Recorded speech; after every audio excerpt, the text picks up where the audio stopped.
welcome to the program today. I'm Layo Olarinde. We begin in Tanzania, where the Prime Minister, Kassim Majaliwa, has led mourners in paying their respects at a funeral service for 19 people killed after a passenger plane crashed into Lake Victoria on Sunday. The prayers held at the Bukoba Football Stadium, according to the area's regional commissioner, Albert Chalamila. The plane crashed on Sunday morning near the shore at the end of the Bukoba Airport runway. Of the 43 people on board, there were 24 survivors. Precision Air is the operator, and it's Tanzania's largest privately owned passenger airline.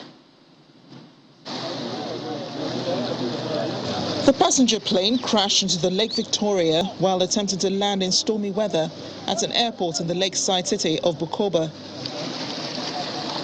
Video footage and images that circulated on social media show the plane almost fully submerged with only its green and brown colored tail visible above the waterline of Lake Victoria, Africa's largest lake.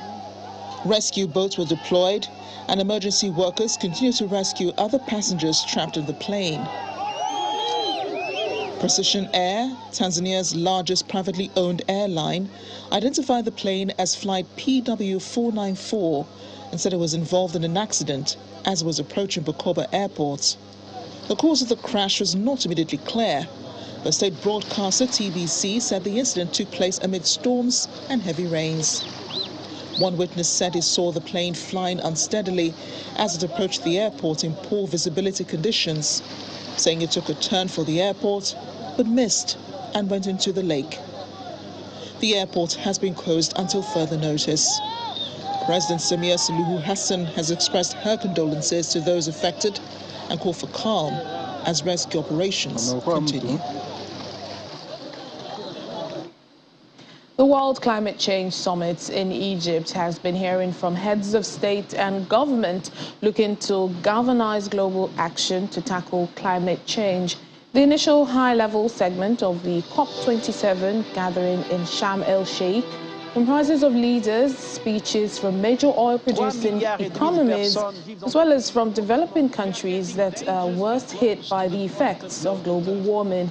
Richer nations are to outline their programs for reducing carbon emissions, while poorer countries have welcomed the prospect of a debate on setting up a compensation fund, with the issue included on the agenda for the first time since the United Nations adopted its climate convention. Well, during his speech, the UN boss, Antonio Guterres, warns that the clock is ticking, even as the world is in the fight of our lives.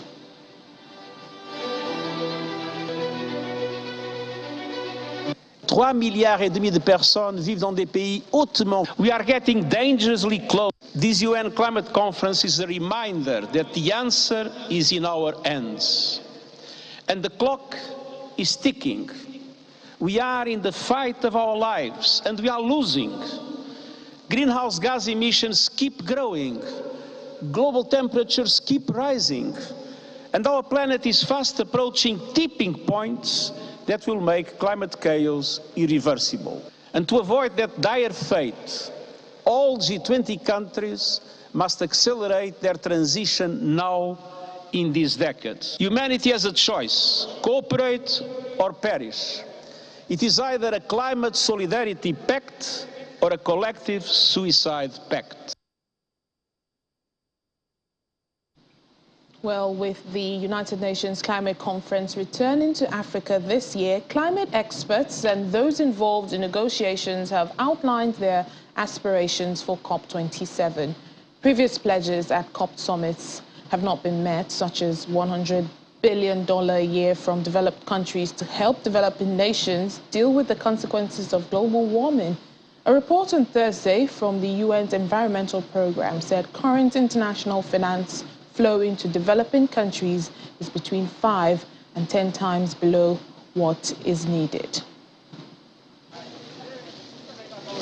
To many, COP is becoming now an era, or a moment where any stakeholder can come, bank on the, political marketing of you. So you bank on making some very nice commitments, and then that's it. There's no accountability.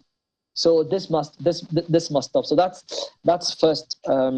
That's the first element. When COPs move into the South, and especially in Africa, we're interested in concrete action. We want to see concrete action. We want to see enhanced action on the ground. So the first element to us is not to have more commitments, but to have transparency, accountability. That will be the cherry on top of the cake. If we get that adaptation finance decision, which is to say, no, don't give us more finance. Please don't pledge more finance. The finance you already pledged, just tell us how you're going to do it. Let's meet twice a year. Let's have consultation.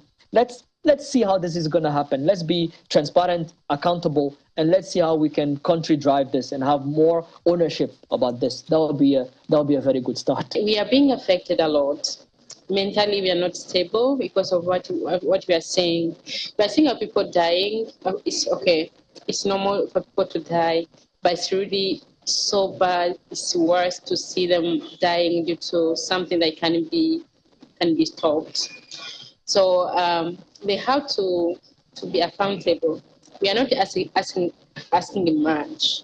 We only need them to realize how much they have contributed to this, and know that we only need like little money out of like billions and billions they are making out of their businesses and other projects that are emitting a lot.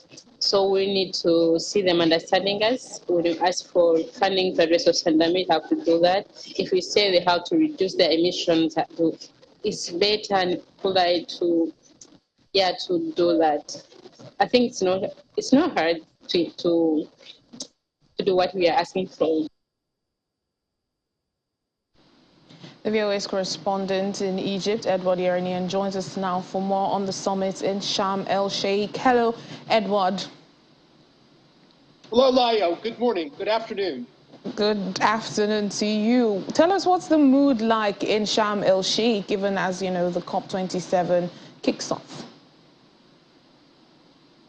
Well, listening to the UN Secretary General, he certainly painted a very negative picture of the world. I don't know whether he can back up what he said, but he certainly didn't paint a very positive, rosy picture. A lot of the other speakers didn't either. Many of the things they were presenting as facts to me seemed like they were debatable. For instance, Christine Lagarde, the head of the European Central Bank, was saying that we need to switch from natural gas, to wind power and solar power because it's more stable for the economy. And I don't see any proof of that. I haven't seen any proof at all. And most of these same countries that are saying things like that are moving over to natural gas and trying to get natural gas out of the Mediterranean right now. So they say one thing, they do another. And nobody is on the same wavelength. I mean, everyone has his own agenda item. Everyone has his own need. Every country has his own need. And the most important item that I heard at the summit, nobody even seemed to carry. They didn't even bother to carry President Sisi's remark that the most important thing right now is to end the conflict between Russia and Ukraine. And that seems much more important than a lot of the other things they're discussing, to be honest with you. Well, this summit has been described as an African COP, giving priority to the continent. And we know the continent has been suffering devastating effects of climate change. We have some African presidents who are also attending, the summit. How, is Africa expected to benefit from this meeting? Well, I think Egypt is hoping to benefit from the meeting as well. And I think a lot of countries are hoping to get a little bit of money to do some climate projects that really need to be done. The one thing I saw out of Egyptian media was that the Bill and Melinda Gates Foundation was giving $4.2 billion over 4 years to various countries, which is pretty much a drop in the bucket, but that's the only thing I've seen mentioned. And all the other countries are accusing each other of being responsible for the problem, and nobody seems to have a lot of money to throw around. So I think Egypt is sounding rather disappointed that they're not expecting a lot out of what they were originally expecting. And I don't know what other African countries were expecting, but I mean, I honestly wouldn't be expecting a lot. All right, Edward, just before I let you go, let's talk about the Egypt's human rights record. I mean, there have been critics that have been saying, you know, this summit shouldn't hold for reasons concerning Egypt's human rights track record. What are we hearing concerning that, about that? Mostly from the BBC. I've heard a lot on the BBC Arabic service. It's mostly Britain that's making this noise. Usually Britain that makes the noise. And I mean, it has really nothing to do with the climate, to be honest with you. So, and the mere fact that all these countries, the leaders of all these countries showed up means that this is not very high up on their agenda, which is not to dismiss it. I mean, I feel sorry for anyone who's in prison unfairly. But it's really not a climate issue, and it has nothing to do with the summit whatsoever. All right, then. VOA's Edward Iranian, thank you for your time. You're welcome.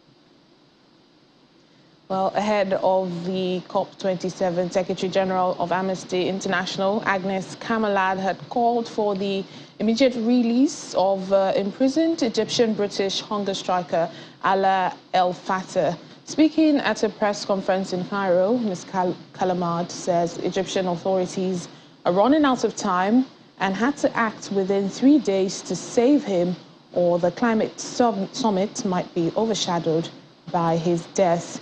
Al Fattah rose to prominence with Egypt's 2011 uprising, but has been detained for most of the period since. Sentenced most recently in December 2021 to 5 years on charges of spreading false news. He has been on hunger strike for 219 days against his detention and prison conditions. Step number 1, concrete. Release him now. There is not a lot of time. Let's be very clear. We're running out of time. So if the authorities do not want to end up with a death they should have and could have prevented, they must act now. 24, 48 hours, 72 hours at the most. That's how long they have to save a life. If they don't, that death will be holding on to that COP27. It will be in every single discussion. Every single discussion, there will be Allah's there. What the government gave, it took back. Much more, in fact.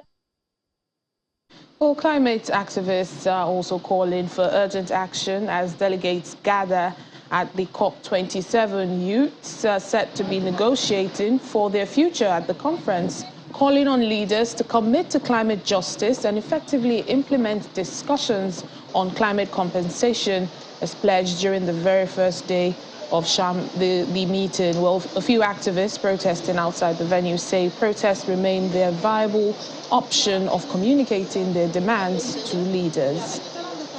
Yeah, okay.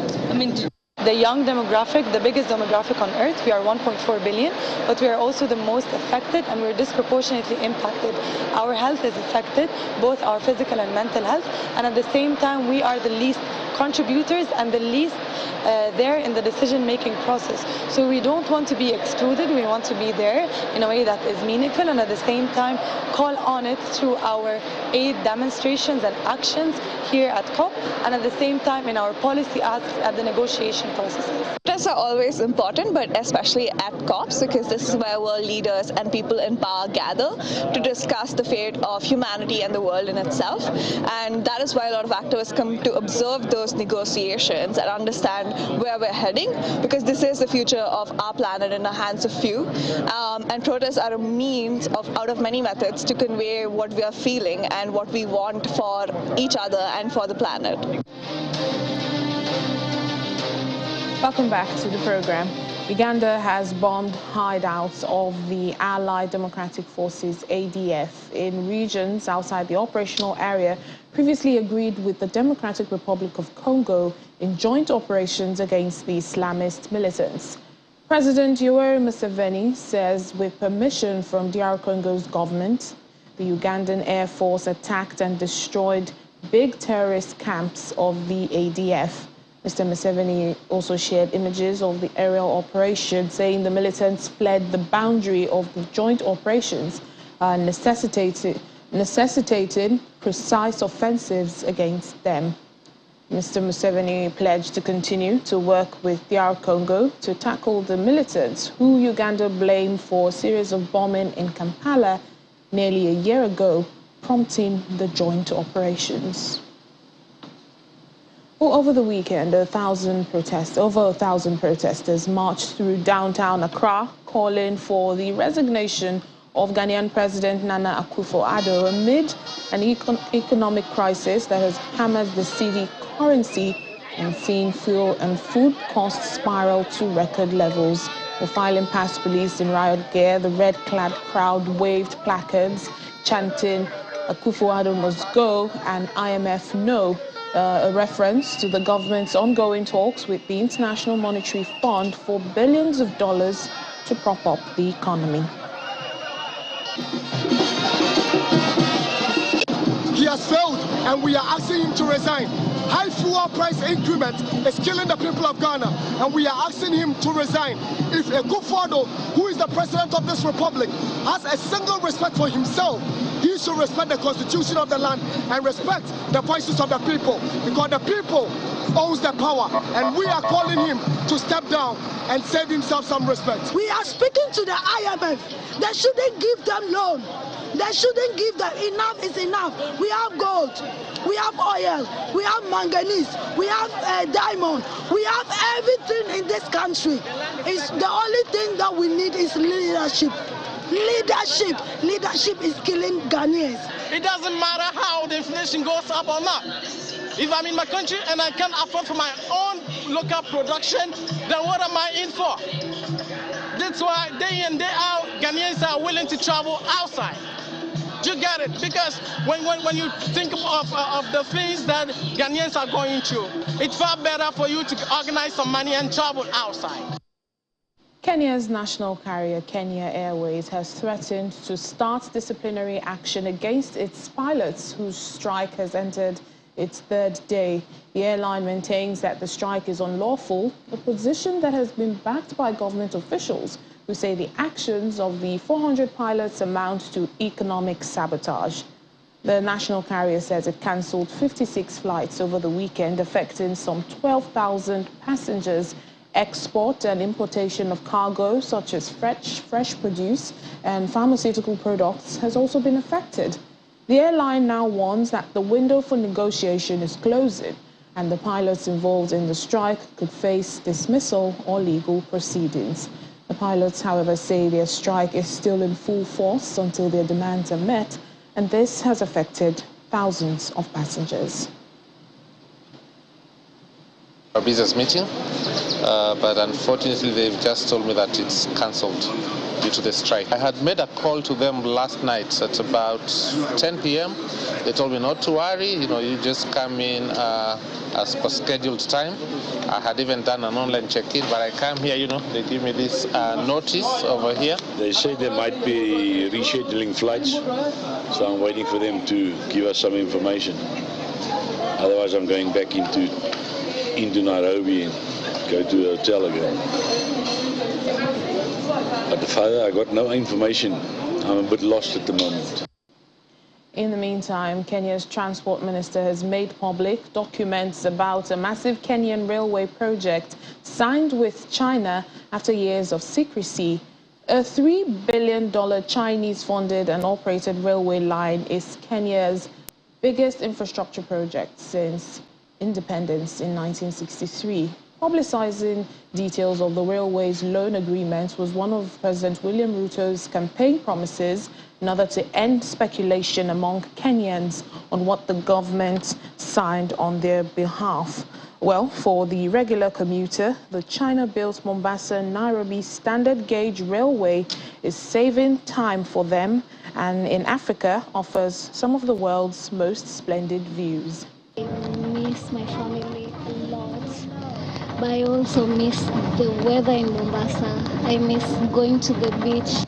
Being a single mother is tough.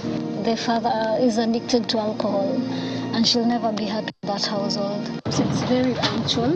This is much safer than... I haven't told my daughter and my mom that I'm going home, so this will be such a surprise for both of them, especially my daughter, so I can't wait. And I know she'll be so surprised, she's gonna die, but yeah, she'll be so happy.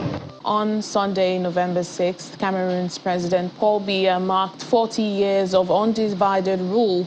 Known as the Sphinx, Biya is now 89 years old, and reports say he's in poor health. 2 generations of Cameroonians have been born under his presidency, with large parties holding across the country to mark the 4 decades he has been in power. Mr. Biya is Africa's second longest-serving leader. However, the main opposition leader, Maurice Kamto, says Cameroon under his reign is a highly corrupt country where people's basic rights are trampled upon in a ruthless and arrogant manner. The administration has become even more repressive since 2017, when separatists launched a violent uprising in English-speaking parts of the country.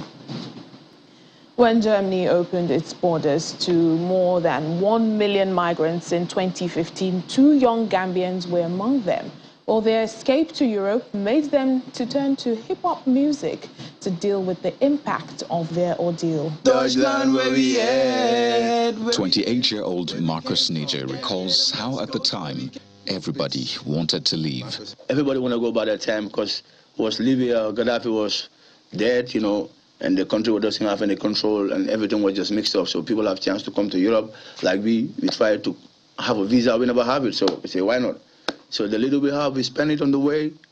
And it was a long way. You spend your money when it's finished. You got to make calls, you know, or you got to do something, or you got to go to work. And even to go to work, where we was, it was a problem.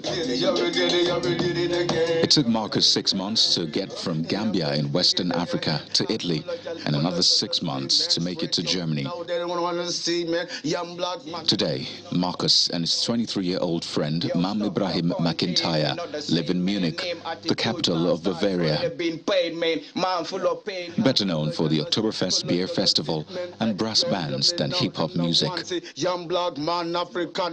Marcus recalled how he and other migrants he met on the way ran out of money. Sometimes you go to work, there's a war going on, or they will kidnap you, you know what I mean? They will kidnap you and tell you to call your parents in Africa, tell them that, you know, they need to give you some money. Yo, stop that. Marcus's younger friend, Mam, first arrived in Italy, where at the age of 13, he woke up in an intensive care unit after his escape across the Mediterranean, of which he has no memory of. He then made it to Germany, where his mental scars persist 7 years later. All my pain, happiness, you know, whatever experience, you know, everything what I go through, I just put it on the music and it helps me a lot because I cannot chat with people about my stuffs.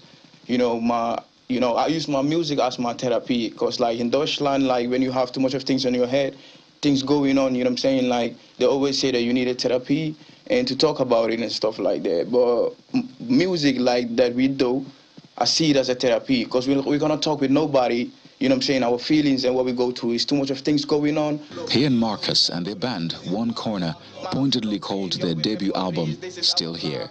It was a really, really difficult time. That's why we have this name of this album, Still Here. And every once in a while, they get to perform in front of a small audience at Munich's cultural institution designed for migrants.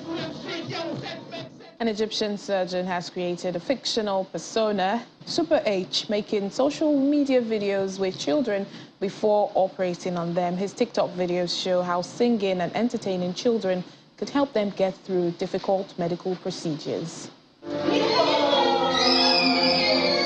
An Egyptian pediatrician and surgeon has replaced his white coat and stethoscope with a blue suit uniform and a red cape, introducing himself to his patients as a fictional superhero character. Dr. Hisham Abdelkader came up with the character Super H, which he uses to present social media content to help children have a healthier life. Using funny and playful TikTok videos that he films with children before undergoing operations, Abdelkader hopes to boost their morale and that of their parents before the procedure. We do these videos as a step to break the ice, to tell the children not to worry about the operation room, and to break the fear of leaving their parents. فيعني بنعمل الفيديوز دي as a step to break the ice. When he saw his patients' fascination with the superhero characters he displays in his clinic, Abdelkader came up with Super H. The new fictional character is based on a story that this superhero landed in Cairo from another planet in his space shuttle and is now bound to help the children on this planet. بس في الجيل الجديد اللي هم الأطفال دلوقتي وحاول أساعد أهلهم في إن هم يكونوا بصحة. لقيت إن البورتال الشرعية إن أنا أكلم الأطفال. I always try to mix information with fun and entertainment because from my experience with children, when you give them information that they wouldn't like to listen to, mixed with something that they like, they will accept both. Along with TikTok videos, Abdelkader started producing social media episodes addressing parents to help them understand some medical information, as well as how to deal with their children's condition. And that's it on the program today. Thank you so much for watching. I'm Layo Olarin.